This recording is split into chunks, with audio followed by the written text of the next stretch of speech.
ओम श्री मात्रे नमः। ओम नमो वेंकटेशाय। गुरु ब्रह्मा गुरु विष्णु गुरुदेवो महेश्वरः गुरु साक्षात् परब्रह्मा तस्मै श्री गुरवे नमः। Dearies, Namaste. Chapter number 83. Paundrakavadam. Suprabhatam tune. Tadim tadim tadidadim takadim takadim. Rame thago udagate pramadam prasakte. Rame tha. Atha. Tha is punched. Go slash udagate slash pramada prasakte. Meaning Rame Artha. When Balaram, Rame is Balaram, Rama, Artha. Gokula Gate. When Balaram had gone to Gokula, Pramada Prasakte. He was sporting with the damsels there, happily. Utanupeta yamuna madevadandhe. He is punched. Uta anupeta Yamuna.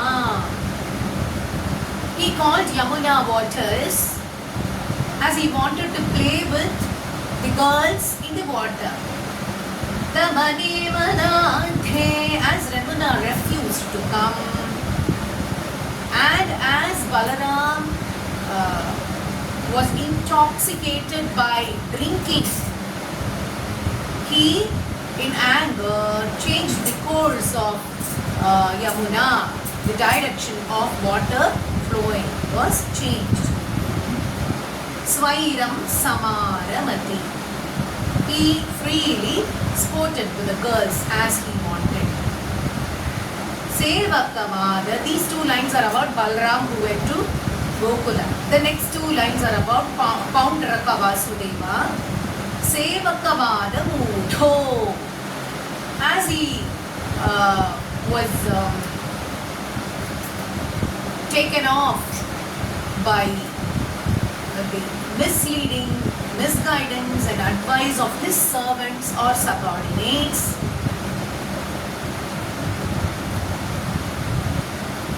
Dutam Nyayukta Tava. Tava refers to Krishna. To Krishna, he sent a messenger. Paundraka Vasudeva. Paundraka Vasudeva sent a messenger to Krishna.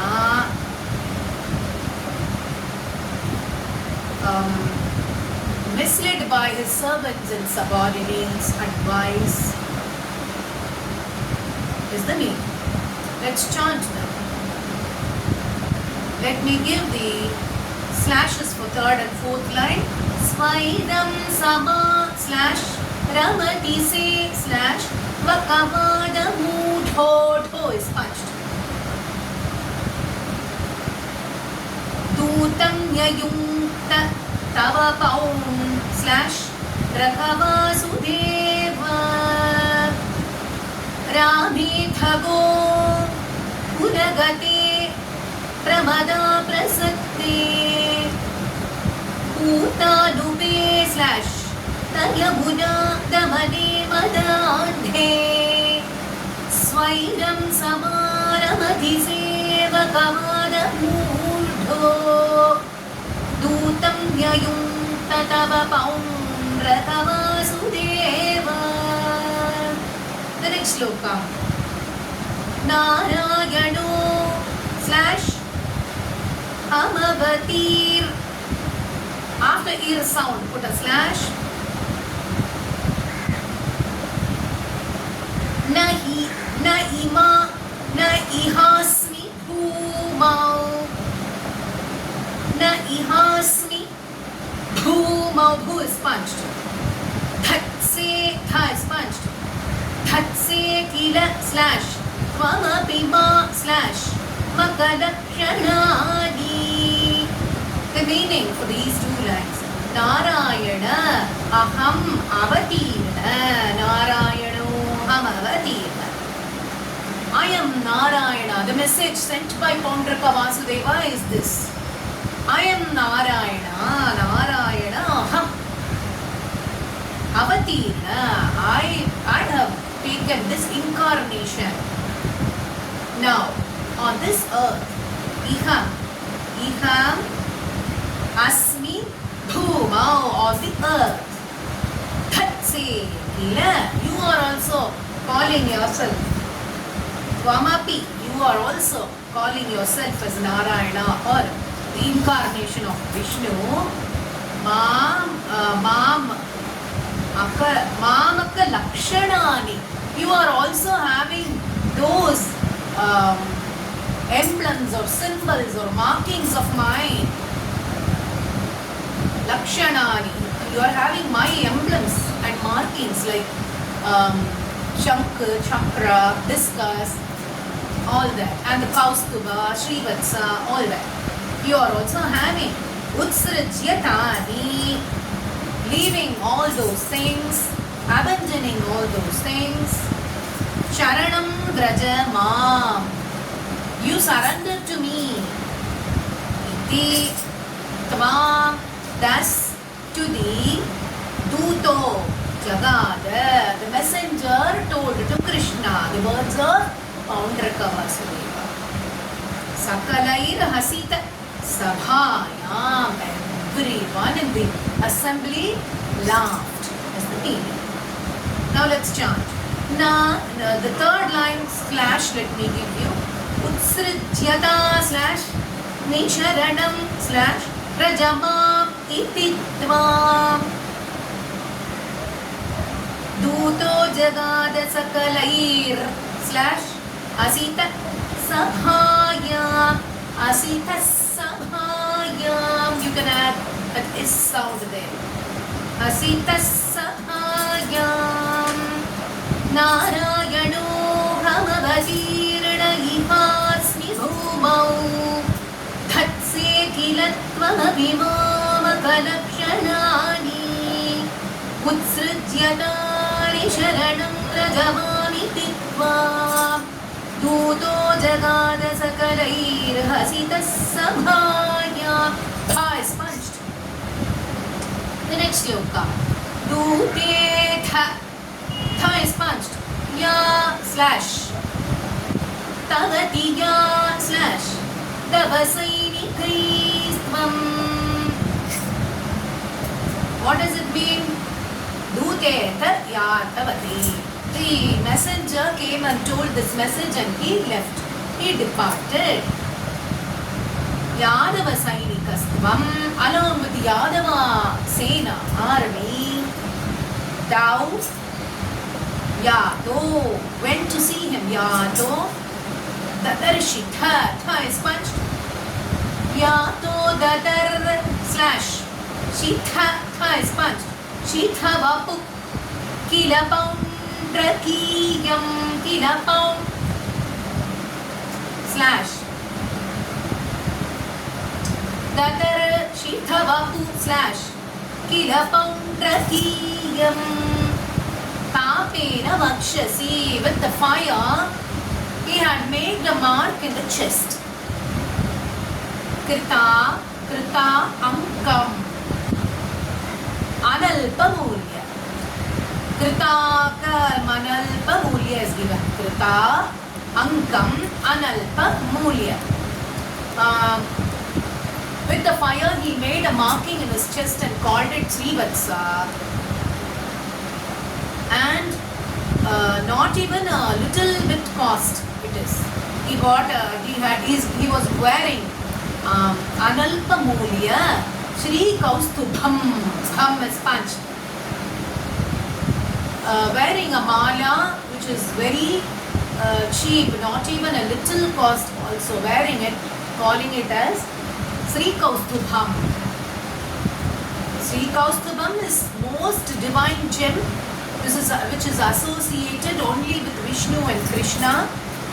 It is believed that it has emerged from the Milky Ocean while churning the Milky Ocean. It is a symbol of divine authority and wealth and luxury.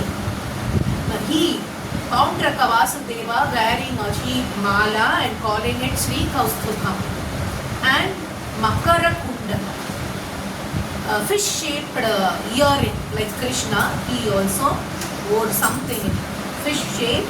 Pita Chela, yellow color garments also like Krishna, and calling himself as Vishnu's incarnation is the meaning. The third line slashes will be Tapedavak slash Shasi Krita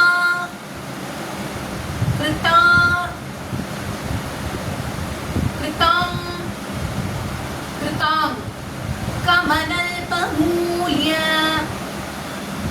Sri Kaustubham Makarakun slash Dalavita Chelam.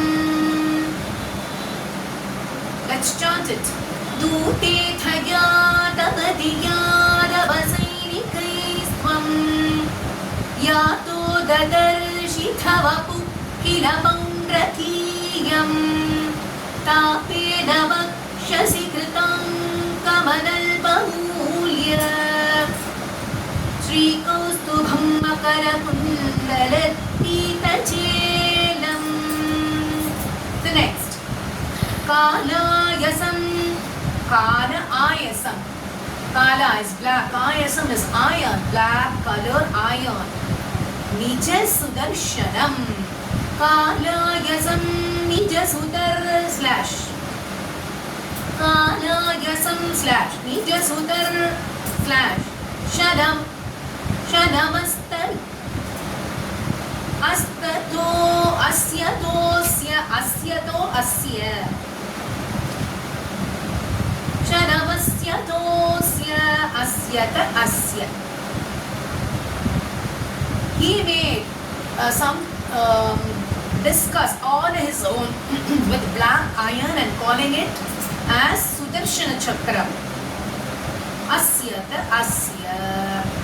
Kalanalotkara. Kala anala utkara. Kalanalotkara. Kala analutkara. Kala is Kala Chakra. Sudarshana Chakram is also called Kala Chakra. So when Krishna went to see him, he threw that Sudarshana Chakra, what he was calling as, made out of black iron, he just threw it on Krishna, and in turn, Kala, Anala, Utkara, Krishna's Sri Sudarshana Chakram, which is also called Kala Chakram, that is Kala, Anala, fire, sparks of fire emitting, Kirena, rays of fire, sparks emitting Kala Chakram Sudarshanena. Shirasham Chakatitha. Tha is punched. Mama slash. Namar slash. His head was cut off by Sudarshana Chakram. Paundraka's head. Shirasham Chakatitha. Mamaraditha. Chasya cha asya sainyam. Also his army was destroyed, smashed. Tanmitra Kashipa, his friend, came to help him, who is known as Kashipa. Kashipa is Kashi Raja, Kashi Nripa, king of Kashi. Shiro api Chakartha. Tha is punch. Kashyam. His head also was cut off by Krishna, and it was thrown in Kashi itself. It made it fall in Kashi is the meaning. Second line slash will be Kala Nadot. After it put a slash. Kalakire slash Nasudarshanena. Shiksham Chakar Mamar slash Tithachasya Sainyam. तन्मन्त्रकाशिपशिरो slash पिचकर्थकाश्याम्. It is apicha karthakash. Now let's chant. Kanaya samnijat sudarshanavasya tosya kalanadot kalakirena sudarshaneda shisham chakartithamamarditha chasya sainyam tanmitrakashivashiro vichakarthakasyam. The next sloka. Jadiyena, due to stupidity, like a stupid. Balakagira api, like a child, childish words, or by immature words even. Kila ahameva. I am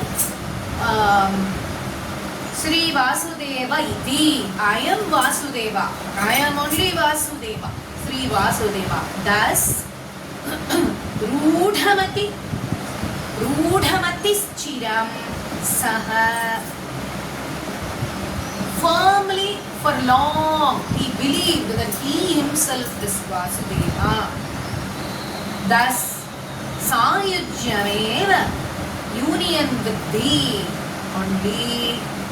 Bhavet aikyadhiya, with thee oneness.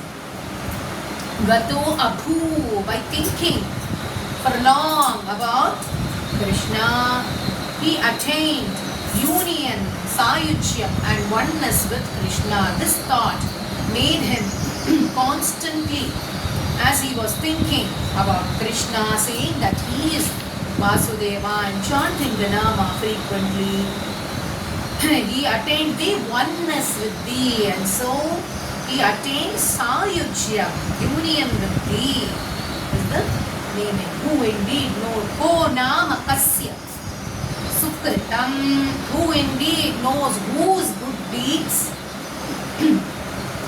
Katham iti aveya, Katham ityaveya, Katha is punched, ityaveya, in which way good deeds lead to where, to what credit or what to extent. Who knows whose good deeds lead to where and to what credit is the meaning. Take the slashes as I chant. Jadyenapa slash Lakagira slash Pikina Hameva Sri Vasude slash Vayitiru slash Dha is punched. Dhamati Chiram Sayujyame slash Bhavadai slash Kyadhiya, he is punched. Bhavadai, ha is punched. Bhavat Aikyadhiya, Dhiya, he is punched. Bhavadai slash Kyadhiya Gato Abhu, Gato Bhut, who is punched. Kodamakas slash Yat Sukritam, Kathamitya, Katha is punched, Ta is punched. Kathamitya Veyat Jadyena Balakagira Vigilakila Hameva Sri Vasudeva Nitirudhamati Chiram Sayujyameva Bhavadaikyadhiya Gato Bhut Kodamakasya Sukritam Kathamitya Veyat. The next one. Kashishvaras slash Yatanayo slash Tha is punched. Tha Sudakshinakhya Kashishvarasya Tanayo, son of Kashi, great king. Sudakshina, his name is Sudakshina, known as Sudakshina. Akhyam is known by the name Sudakshina. Now Krishna had killed his father, Kashi king, who is the friend of Paundraka Vasudeva, who came to help him. So as his father's head was cut and it was thrown to in Kashi king's son, Sudakshina, in anger, in great rage, tried to attack Krishna. He is a worshipper of Shiva. Sharvam prapujya bhavate vihita abhichara. He is punched. Vihita abhichara means bhavate on Krishna. He performed or tried to attack him through black magic. Abhichara. The slash will be Sharvam prapujya bhavate slash vihita bhichara. Prapu slash bhavate slash krityanalam slash kamapi ba slash narana bana slash not ba slash bana rana tibhi is punched. Bhutai, who is punched. Bhutair, bhutai becomes bhutair katham, tham is punched. Slash chana vritair, taihi becomes vritair. Samamabhya ibhya is punched. Slash munchat. Sharvam prapujya, he is a worshipper of Shiva. He tried to attack Krishna through his black magic. Kritya analam kamapi. Kritya. Hope you all remember, we studied in Ambarisha Charitram that after the Paranadini, after the end of fasting, on the day of completing his fasting after the Dvadashi Vratam, he was waiting for Durvasa sage to come. He came very late. As he is known as a trouble giver, he came very late for having his food as he was invited by Ambarisha. But before the auspicious time, the fast has to be completed. So he took little of water. Ambarisha drank a very few drops of water just to complete that fasting. As Durvasa came and heard that he has broken his fasting, he got anger and he created Kritya. In the chapter I have already told the story in Ambarisha Charitram, hope you all remember. That Kritya who was chased away by Sudarshana Chakram, now with that Kritya and Kamapi Bana Rana Atibhitai.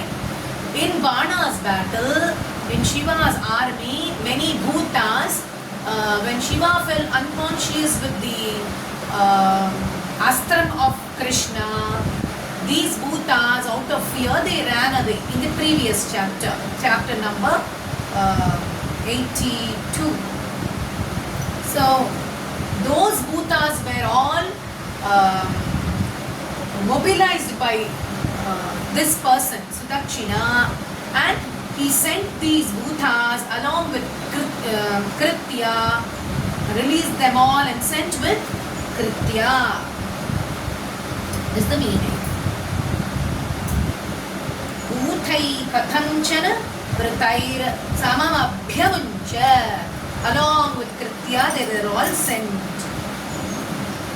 Hope you understood. Let's chant. Kashishvarasya tanayotha Sudakshinakhya. Ik is punched. Sharvam prapujya bhavate vihitabhichara. Krityanadam kamapi bana ranati bhitei. Bhutair katham chana vritair samamabhyamcha. The next sloka. Tala prama slash nacharanam slash Akhilam dahanti. Charanam akhilam is given. Charanam akhilam. Tala. Tala pramana. Like palm tree. Tala is palm tree. Very tall, long-legged like palm tree. Charana. Long legs like palm tree. Akhilam dahanti. Burning everything around. This Kritya, this description is about Kritya who was tall, long-legged, with long legs like palm tree, burning everything. Kritya. Below, Kritya, below, seeing that Kritya, Chakitai, frightened. Kathito, he is punched. Kathito api, paurai. Thou being informed about this by the citizens. Dyutotsave kimapi no chalito. On hearing this, as Krishna was engaged in that Dyutotsava, that is dice game, gambling festival, dice game festival, he didn't move at all. Kimapi no chalito, did not even move. O Lord, Vibho, Tvam, Thou. Parshvastham, Tham is punched. Parshvastham Ashu. Parshvastham means which was placed nearby. Ashu immediately. Visasarjita means used or deployed. Kala Chakram, Sudarshana Chakram was used immediately. Krishna did not move, he just sent this Sudarshana Chakram. Is the meaning. Tala Pramana Charanam Akhilam, he is punched. Akhilam Dahanti Kritya Vido Kyachakitair Kathitopi Paurai Dyutotsave / Kimapido / Chalito Vibhotvam. Oh, is punched. Parshvasthamashu Visasar / Jitha. Tha is punched. Kala Chakram. Tala Pramana Charanam Akhilam Dahanti Kritya Vidokya Chakitair Kathitopi Paurai Dyutotsave Kimapido Jalito Vibhotvam. Parshvasthamashu Visasarjitha Kala Chakram. The next one. Abhyapatat / Abhya, it is punched. Yamita, Tham is punched. Vibhavan Mahastre, Bhavan, Ba is punched. Aheti vid, Drutavati, with / Drutavati / Khalu, Kha is punched. Ghora, Kho is punched. Ghora Kritya Roshat / Sudak / Shinamadak / Chinajishtikam Tam Uploshachak / Kramapika / Shipurim / Adhakshi. Dha is punched. Kashipurim Adhakshi. Kashipurim Adhakshi. Abhyapatati. Abhyapatat. Yavitam means Abhyapatati. Abhyapatati. Amita Dhamani. Dashing, brilliant, and ever great weapon of Krishna. Thy great weapon, Bhavan Mahastri, thy great weapon which is ever brilliant, Amita Dhamani, came dashing, seeing that ha ha iti, ha iti means ha ha iti, vidritavati khalu ghora kritya, the kritya, fearful kritya, terrible kritya. On seeing this Sudarshana Chakram, oh, thus shouting, running away, because already in Ambarisha Charitram we learnt that when Sudarshana Chakra frightened this Kritya and chased it away. So Kritya, on seeing Sudarshana Chakra, was terrified, and in anger, in turn, it went to Sudakshina and burnt Sudakshina. So Sudakshina, who planned for it, was burned. The karma is boomerang. What you sow, you reap. What bad thing he did, it just came to him back, and it burned him. Uplosha Chakramapi Dai Sudarshana Chakra. In turn, Kashipura Madakshi burnt down the city of Kashi. Is the name. Let's chant it.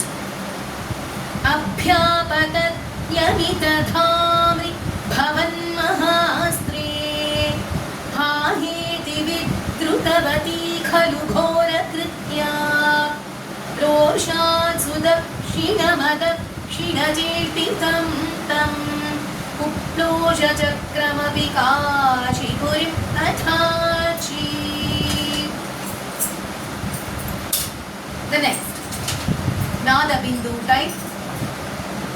Takadimi takadaddi, taddi taddi tadaddi, takadimi takadaddi, taddi taddi tadaddi. Sakhalu vivido raksho. Sakhalu, khalu is punched. Vivido raksho means rakshasa. Raksho means rakshasas. Vivido. He indeed, says he indeed. Vividha. Vividha is a monkey. It is not mentioned here. Vividha is a monkey. Raksho means rakshas. Ghate. Ghataya means to kill. Ghate killed Kritopakriti and had helped thee. Pura, long ago. When monkeys helped in Rama Avatara, long ago, thou was helped by this Vividha monkey to kill the Rakshasas. He helped. So now, Tavatu Kalaya Mrityam. By thy Kalaya means part incarnation. By thy incarnation or by thy part incarnation, Mrityam, he desired death only by thy part incarnation. So, Praptam Tada Khalata, Kha is punched, Khalatam Gatah. He took to be wicked one. He wanted to become wicked and wanted to be killed by thy part incarnation. So, Naraka Sachivo Desha Klesham. Naraka Sachivo. Narakasuras. Sachiva means minister. He joined as a minister to Narakasura and did many wicked things, bad things like caused sufferings to the public. Desha Klesha, caused sufferings. Srijan Nagara Antike. Srijan Nagara Antike is given. Srijan Nagara Antike, near the town of Dwarka. Caused sufferings to the public. Chati, Cha is punched. Chati, the Halina. Halina is Balaram. Chati, immediately by Balaram. With Balaram, Yuddhan Adha. Adha. Yuddhan Adha. Yuddhan Adha means fought with ears. Balaram fought with ears. And Papata is fell down. He fell down. Tala ahata, talahata, tala ahata means just by a blow by Balaram. In no time, he fell down and he fell dead. Hope you understood the meaning. Let's chant. When I stop somewhere, let me tell you about the slashes. Sakhalu vivido raksho slash khati krito takriti pura kriti kritihi becomes kriti pura. Land on it and then move to pura.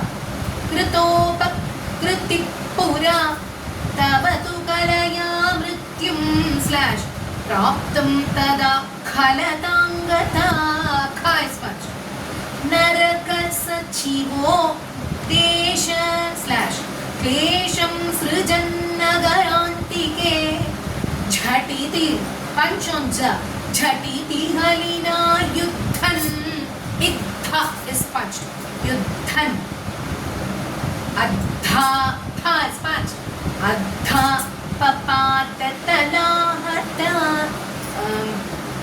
yuddhan adhapa slash patattalahata tala ahata is also fine. Jhatiti halina yuddhan yudhyan yudhyan jhatiti halina yudhyan adhapa patatala ahata. The next shloka. Sandrananda Vajai. Tadim tadim tadim dim tarikita takadim dim tadim dim tatadim Sambam Kauravya Putri Sambam Samba is Krishna's son who was born to Krishna and Jambavati. Kauravya Putri Harana Niyavitam. As he kidnapped Kaurava's daughter, that is Duryodhana's daughter. Her name is Lakshmana Kumara. Not Kumari, her name is Lakshmana Kumara. Sometimes it is told as Lakshmana. Krishna also has a wife, Lakshmana, his Pattamarishi. But this is Lakshmana Kumara. That Lakshmana is also called Lakshana, Krishna's wife. This one is Lakshmana Kumara, Duryodhana's daughter. It is not given here. He kidnapped. There was a Swayamvara for Lakshmana Kumara, and in that Swayamvara, this Samba kidnapped her, took her away. So, Niyamitam, he was imprisoned by Duryodhana or the Kauravas.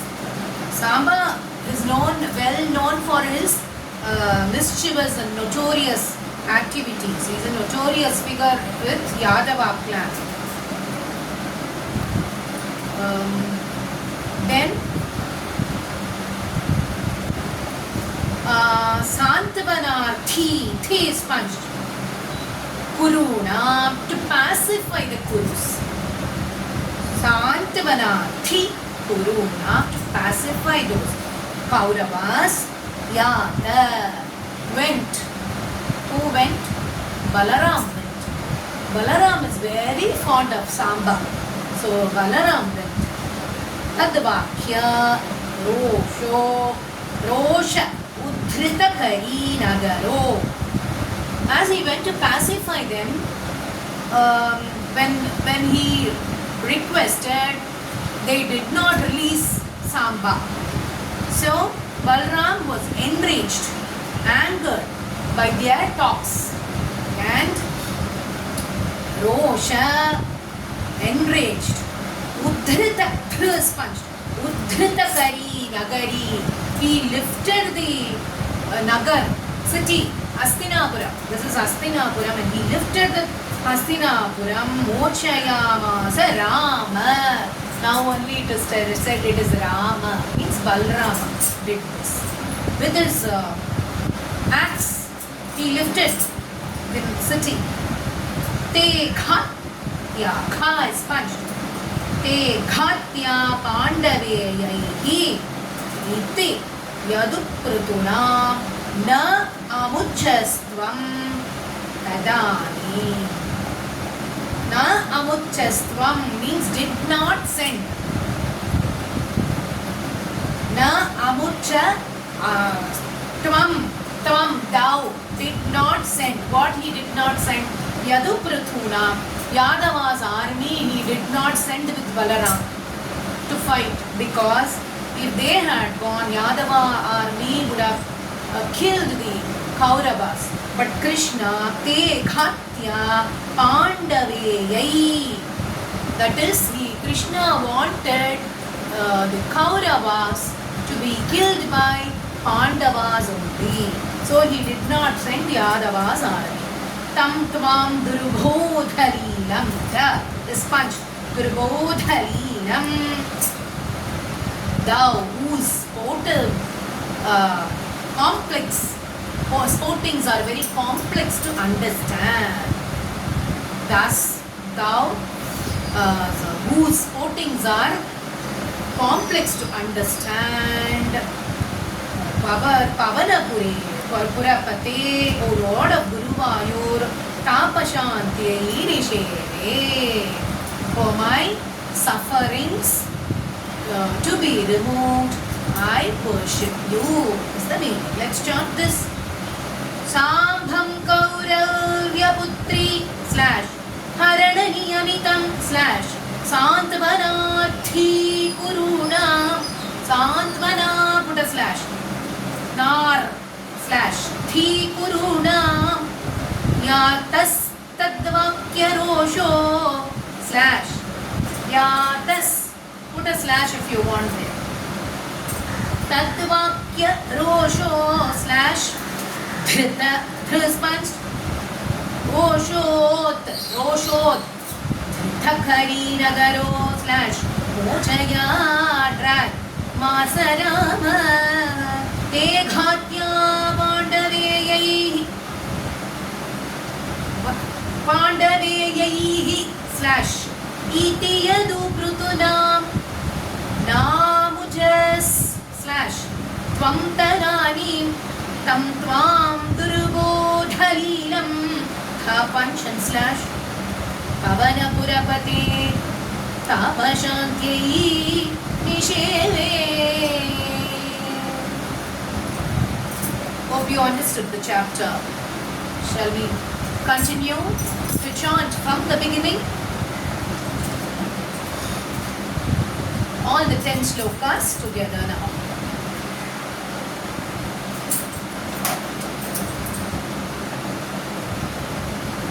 Tadim tadim takitadim takadim tatadim Rami thagu pulagade pramada prasakte Putanupeta yamuna damani madandhe Svairam samaramati sevakavadam mudho Dutam yayunta tava Rakavasudeva Narayano Hamabatirna ihasmi bhuvau Dhatse kinatvapi mamakalakshanani Utsrityatani charanam drajamami titvam Duto jagada sakalair hasita sabhayam Dute thaya danatiyadavasainikaivam Yato dadarshithavapu kirapundrakiyam Tavena vakshasi kritam kamanalpamulya Shri kaustubham makarakundalapitachelam Kanaya sannija sudarshanamsya dosya Kalanadotkalakirena sudarshanena Shirsham chakartithamamartitha chasya sainyam Tanvitrakashipashiro vichakarthakashya जाड्येन बालकगिरापि गिराहमेव Shri Vasudev इति रूढ मतिश्चिरं स सायुज्यमेव भवदैक्यधिया गतोऽभूत् को नाम कस्य सुकृतं कथमित्यवेद्यात् काशीश्वरस्य तनयोध सुदक्षिणाख्य सर्वं प्रपूज्य भवते विहिताभिचार कृत्यानलं कमपि बाणरणादिधीत्यै भीतैः भूतैर्कथं च न वृतैर्सममभ्यमुञ्चत् तालप्रमाणचरणाम् अखिलं दहन्ति कृत्यां विलोक्य चकितैर्कथितोऽपि पौरैः द्यूतोत्सवे किमपि नो जलितो विभोत्वम् पार्श्वस्थमाशु विससर्जित कालचक्रम् अभ्यापत्यमितधाम्नि भवन् महास्त्रे हाहेति विद्रुवती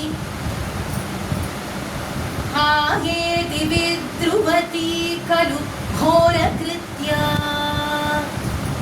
रोषात् सुदक्षिणमदक्षिणजेष्टितं तं कुप्रोषचक्रमपि काशीपुरीम् अधाक्षी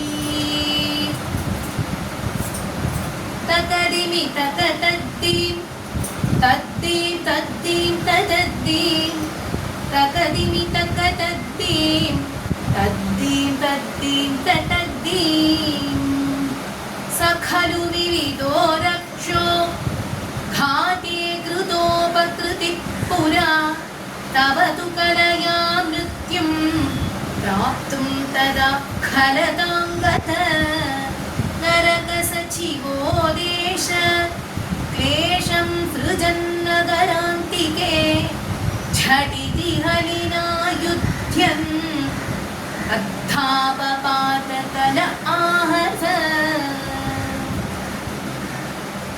तद्दीं तद्दीं तदीं दीं तदिकिटतकदीं दीं तदीं दीं तदद्दीं साम्भं कौरव्यपुत्री हरणनियमितं सान्त्वनार्थी कुरूणां यातस्तद्वाक्यरोषो धृतकरिनगरो पूजयामास राम ते घात्या पाण्डवेयैः इति यदुपृतना नामुचस्त्वं तदानीं तं त्वां दुर्बोधलीलं वनपुरपते तापशान्त्यै निषेवे